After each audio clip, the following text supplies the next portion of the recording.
Will it affect you as a real estate investor? Well, that's what we're talking about today in this episode of the Never Lose a Deal podcast. Hello, my name is Lorillia and welcome. So let's get into it. The big, beautiful bill. But before I get started, always want to let you know who this podcast is for. It's for real estate investors who want to learn how they can expand their portfolio and scale it by using creative finance strategies. And so today we are going to dive into my topic today, which is the big, beautiful bill. So, unless you are under a rock, you may have heard about the big, beautiful bill. I believe July the 4th was when it was passed. But before I go into that, let me just say it's been a while since I have actually went live on a few platforms. I'm actually streaming on YouTube and I believe LinkedIn. And then eventually this podcast will go on to the podcasting platforms. So I also want to celebrate that today I am filming episode 50. Woo! I guess I should have some type of sound effects or what have you. But yes, this is episode 50 of the Never Lose a Deal podcast. But if you're familiar with me on YouTube, you know that I have over 1,000 videos on the topic of business credit, personal credit, and real estate. So, not new to this conversation, but let's dig in. So, like I said, unless you have been under a rock, and if you haven't been under a rock, then you know about the big, beautiful bill. So let's unpack it. And so I always want to say, let me just preface this by saying, like, this big, beautiful bill has nothing to do with what party you align with. I'm not making this a political rant. I'm making it a business rant because, as I mentioned to you, this podcast is primarily for real estate investors. And so I want to look at the big, beautiful bill with how it can possibly enhance or probably add some type of value to your real estate business. And that is how I've approached it. That's how I've been looking at it. And so that is what I want to talk about today. So without doing a deep dive, kind of just want to do an overview of how the big, beautiful bill can possibly be something of value to you as a real estate investor. So, what I'm going to do right now, I want to just pull up my notes. So, for those who are watching, you will see that I'm actually looking down at my phone because I made some notes to kind of check into what it is that I wanted to talk about today. But I also want to get into some other things that have went on this past week and going to tap into those as well. And it has to do with housing director Polt. So before I go into the big beautiful bill, um, let's kind of talk about that. Just give me 1 second as I validate my phone. So, like I was saying, um, housing director Polt, Pulte. Hope I'm saying the name right, so you know what I am talking about. Made some very big announcements. And one of the announcements had to do with the Vantage score. Now, for those who are listening and watching, I didn't forget about the big, beautiful bill, but I also wanted to touch on that because the title, as you can see, has to do with this topic that I'm talking about. And so Pope made an announcement that Vantage score can now be a scoring model used for mortgage lending, primarily for those mortgage lenders who are in the FHA space. Now, for those who do not know, never want to assume people know what I'm talking about. If you're not familiar with Vantage Score is a scoring model that was created in '06 by the credit bureaus. by Equifax, Experian, and TransUnion. It was supposed to rival FICO. But of course, FICO, being one of the leaders in the space, has been around since personal credit has been created. Lenders never used FICO. They never use Vantage score. They always use FICO. So Vantage score was always a joke. For those who were in the personal credit space, um you may have been advised, you may have been advised by a person that you are listening to, who is giving you advice about personal credit, if they're doing it ethically. They've always said that Vantage score, it has no bearing. It's a joke. Of course, as soon as I get on the phone, all these alerts come through. And so the reason why it is a joke is because lenders never look at it. Any type of credit decisions that have ever been made, for you as a consumer or as a business owner, when it comes to pulling your credit, has been based on what FICO says. And so I always tell people, especially when I'm doing any type of advisement in the space of credit, because it affects everything that you do. It's not, even though I do help real estate investors on the financing and lending and funding side, but credit comes into the conversation. So you can't get away from it. And so, with me saying that, I've always told clients, the credit bureaus or the entities that house the information. FICO is the one that does the scoring. So you have two different entities that provide you, information about your personal credit. You have the credit bureaus, and then you have FICO, two different entities. Well, as of this week, I believe it was July the 8th, as I look at my notes, July the 8th, Polk made that announcement on Twitter that a mandate has been made that now FHA lenders can now use Vantage score. And so a lot of times, if you're wondering, well, where do you see this, this infamous Vantage score, Lorillia? Well, a lot of times, if you've ever, subscribed to Credit Karma, Credit Sesame, any of those third party apps, they give you a Vantage score. So that's why a lot of times, when you have people who are giving you personal credit advice, and they tell you, oh, in order to manage your credit, look at Credit Karma. It's always been laughable, because when you pull your FICO score is never what the Vantage score is. I tell you that to say, if you're wondering where does the Vantage score comes from, it comes from a lot of times those third party apps. Some of the credit bureaus will, even if they send you your credit report, they'll even attach a Vantage score to it. But of course, in the past, has always been laughable, because if you know this, and maybe you don't, lenders never look at the Vantage score. They just don't look at Vantage score. They look at FICO. Well, things have changed. As of this week, things have changed. According to the mandate, because I read it, mortgage lenders have said that FICO has been charging absorbent of fees when it comes to them having to pull credit. Now, when I say mortgage lenders, I'm talking about FHA mortgage lenders, governmental loans that are backed by Freddie and Fannie Mac.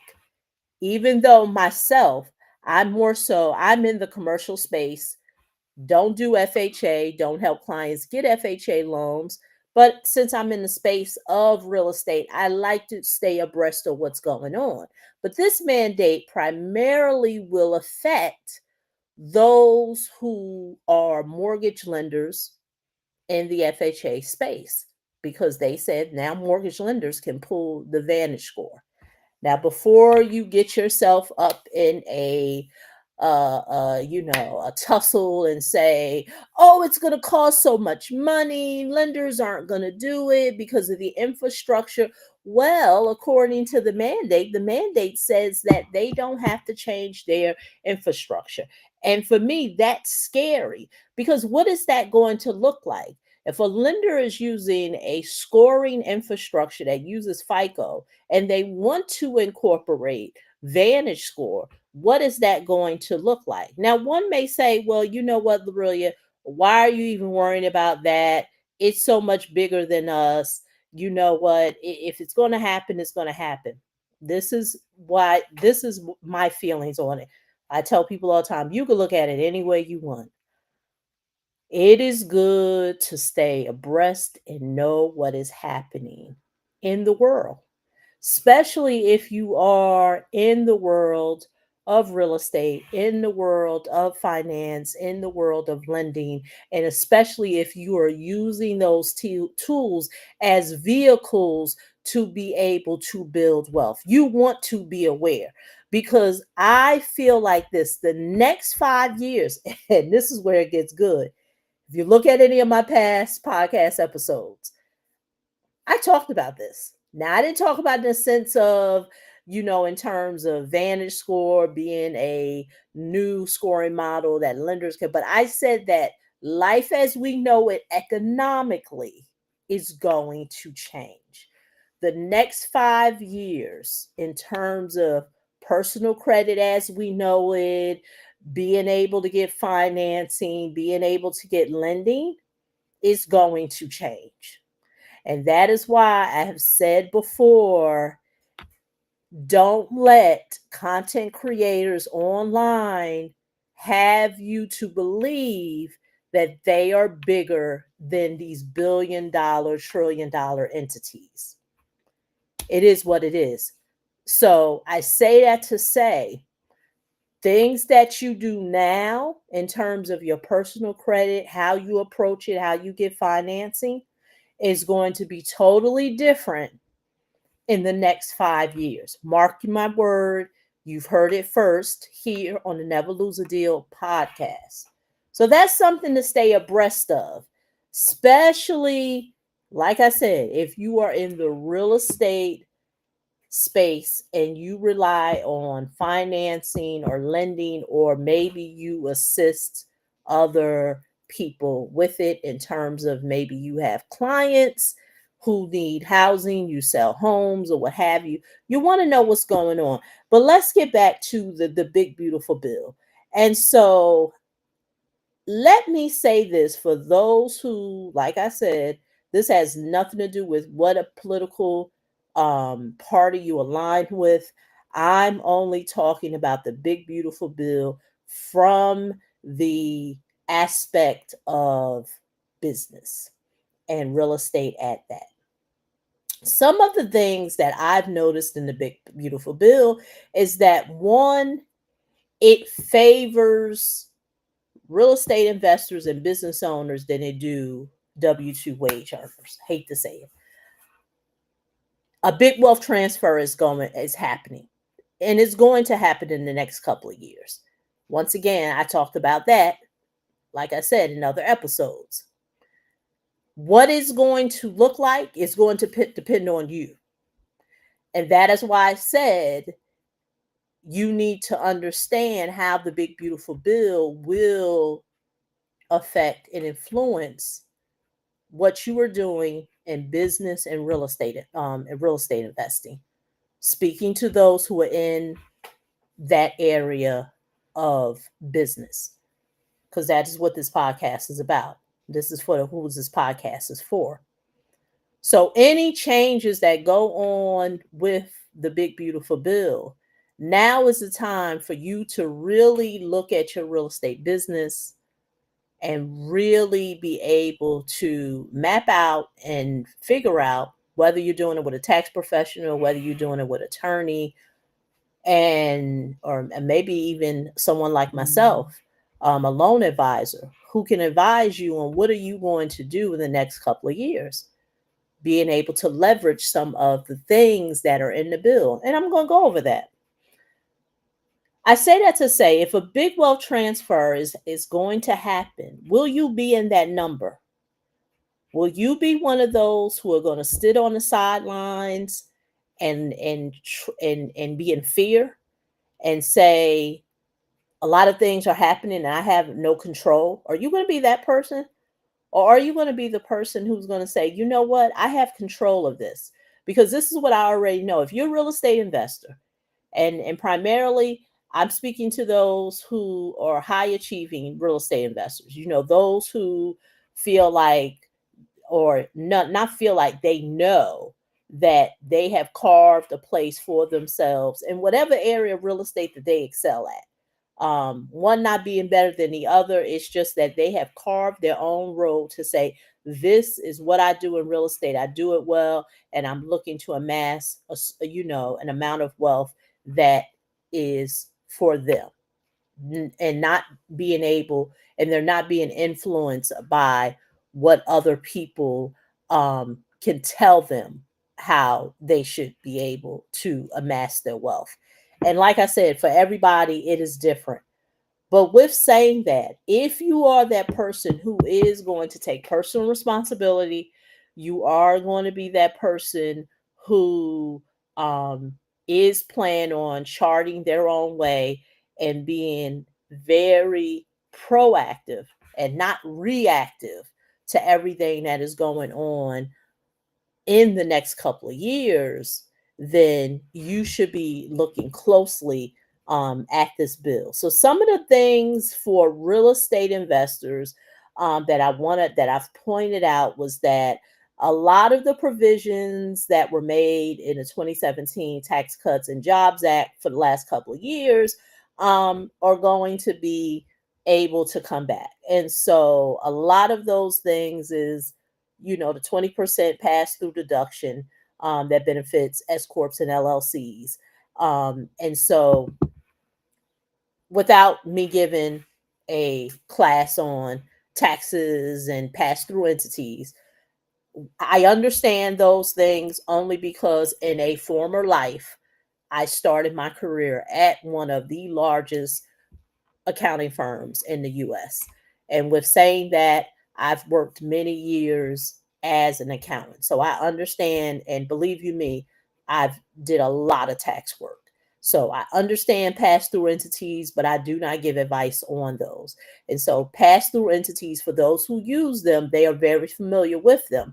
Pass-through entities come from S corps, partnerships, and what's created is a K1, and that K1 flows over to your individual tax return.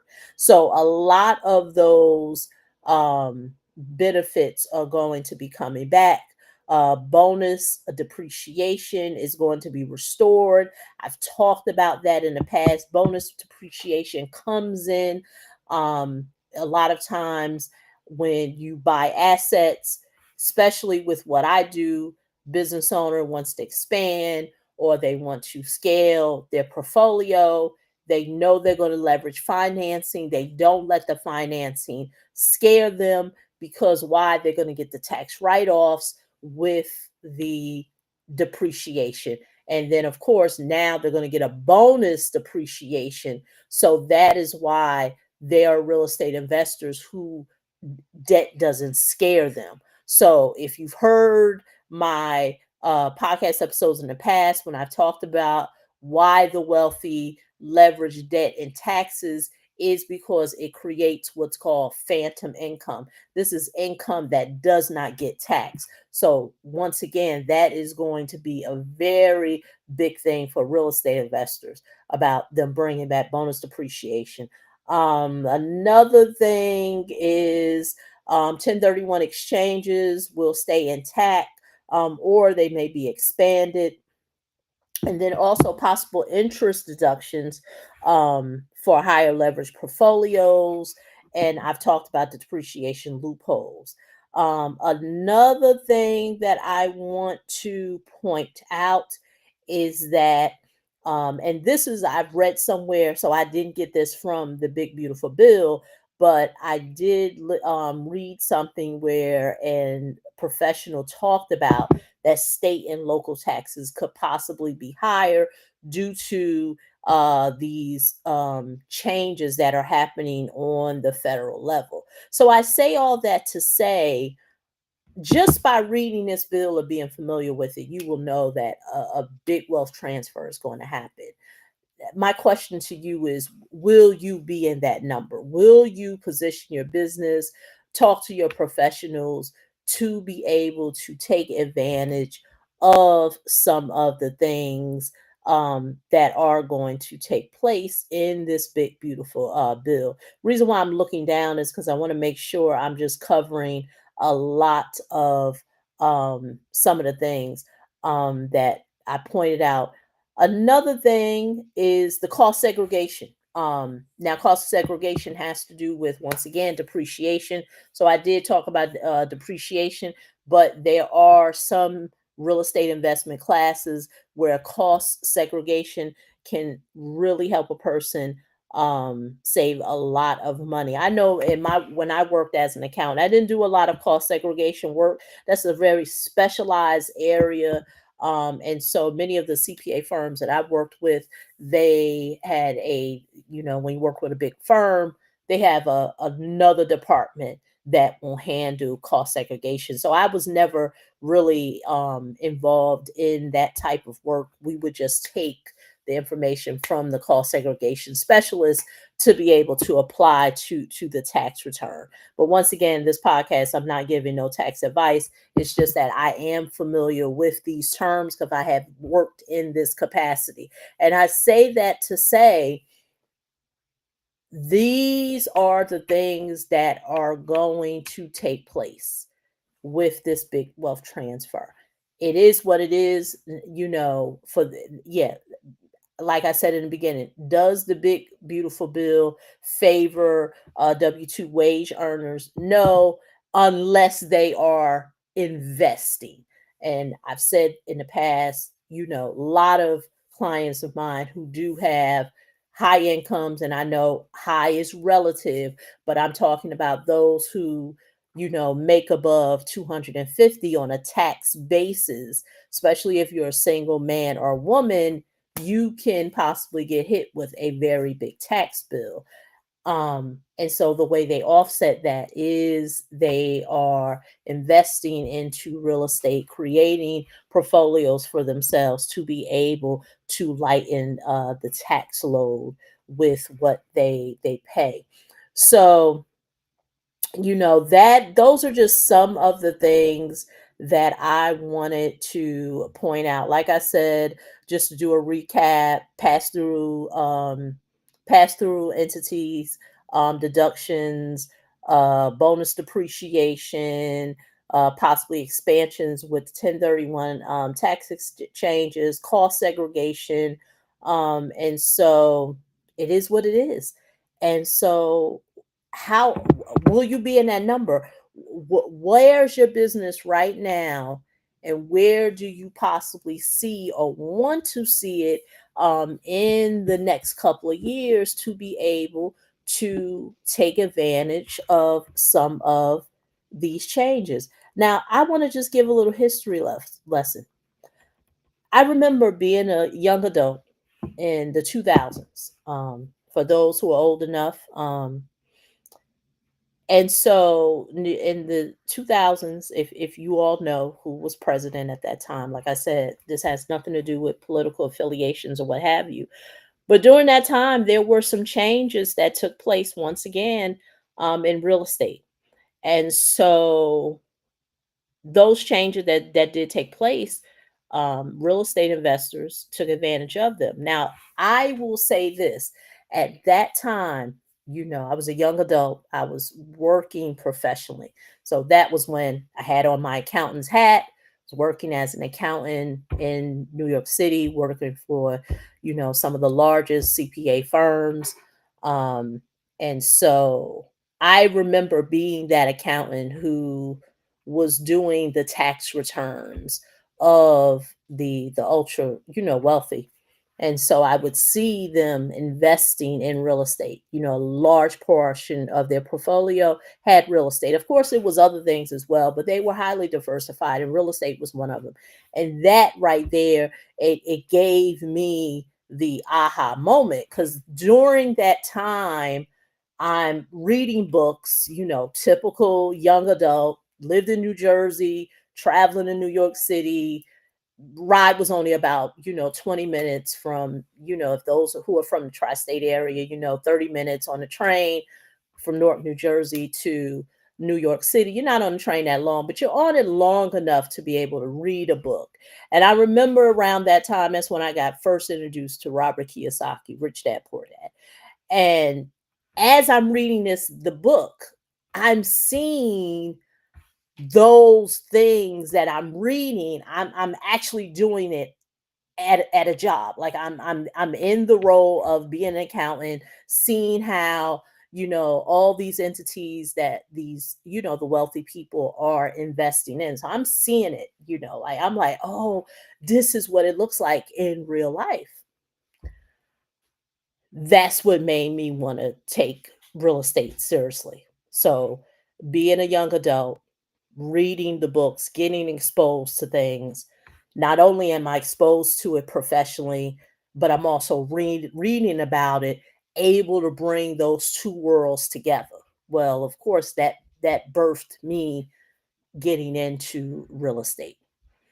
And so once again, during the timeline, new president 2000, if anybody knows what real estate was about, you know how it was during that time. We had a good window. There was a great window going on.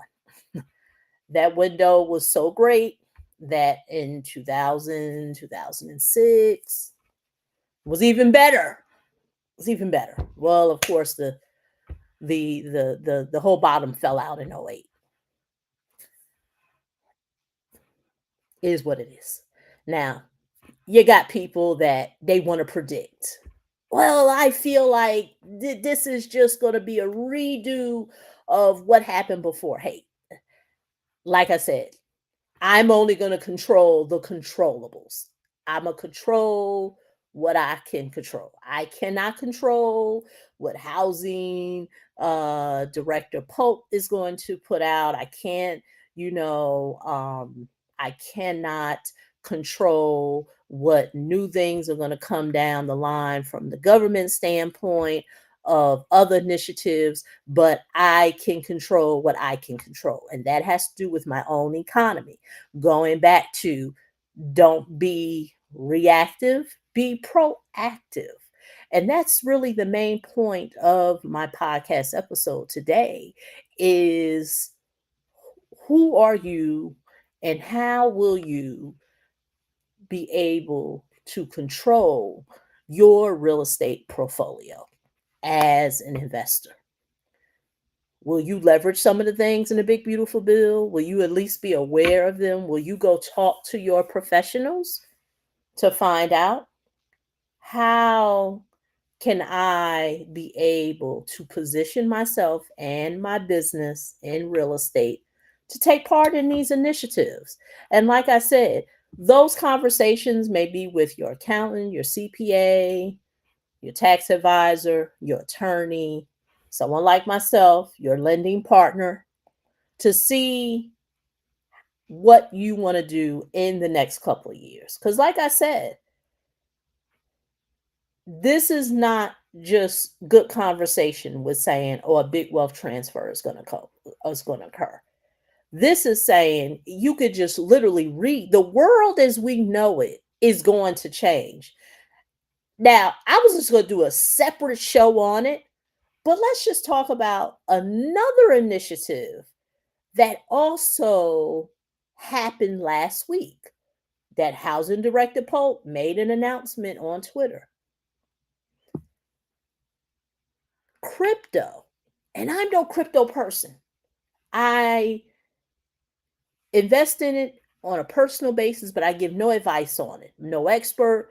I don't give no advice on it. Don't talk to nobody. I just do it from my own portfolio. But do you know that housing director Pope made another announcement that crypto is now going to be an asset class that is going to be part of Freddie and Fannie Mac? Now, without doing a finance class here on this podcast, but for those who know, Fannie and Freddie Mac are governmental agencies. They back your FHA mortgage. Many of the investments that are within the pool of these governmental um, backed mortgages will now include crypto. Will now include crypto because our current administration wants to be a leader in the cryptocurrency space. Do you get what I'm saying? The next 5 years is going to look totally different.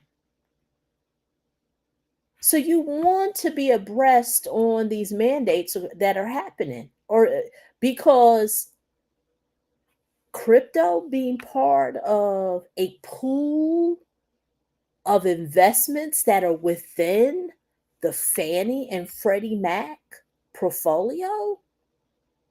Like I said, do your own research. This information is not under a rock. You may be under a rock, but the information isn't under a rock. So I tell people, do your fact check. Go check it out for yourself. And there's no way that life as we know it now is going to be the same in the next 5 years. Let's look at what recently. 5 years ago, we were in a worldwide pandemic. 5 years later, the world as we know it is different. Same things here.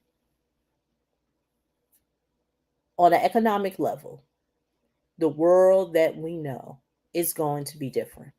Now you just need to decide, are you going to be proactive or are you going to be reactive? And so that is all that I have for you today. I will say this for those who want to learn more about what I do and how I help people, you can continue tuning into the Never Lose a Deal podcast. But I also want to share with you, I currently now have put a book together, a small guide to help real estate investors navigate the mortgage financing space.